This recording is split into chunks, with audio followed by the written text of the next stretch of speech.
પોરબંદરના Bokhira bus station સામે મહાનગરપાલિકા દ્વારા શૌચાલય તોડી પાડવામાં આવ્યું હતું। ત્યારબાદ નવા શૌચાલય બનાવવાની કામગીરી 1 માસથી બંધ હોવાથી સ્થાનિકોમાં ભારે રોષ જોવા મળે છે અને વહેલી તકે કામગીરી કરવા માંગ ઉઠી છે।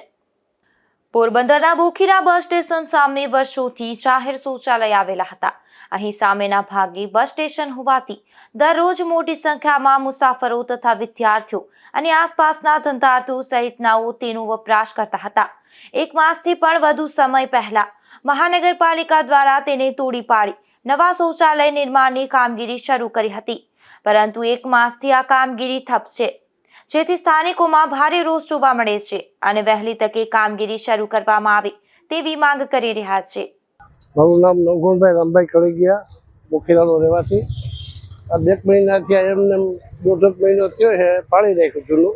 પોતાના લોકો જે ગામડાઓમાંથી બેનો દીકરીઓ આવતી જાતી, કોઈ વિદ્યાર્થીઓ અને પેશાબ પાણીની હાલમાં વ્યવસ્થા ન હોય તો લોકો હેરાન પરેશાન થાય। અને જો ખાડામાં તો સંડાસ કરી ગયા લોકો ઈહા બિહાને પીડ્યા।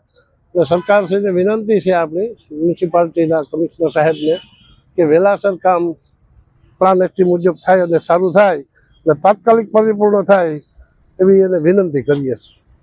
અહીં બરડા પંથકના મોટા ભાગના ગામોમાંથી મુસાફરો મોટી સંખ્યામાં આવતા હોય છે, ત્યારે શૌચાલયની સુવિધા ખૂબ જરૂરી બની જાય છે।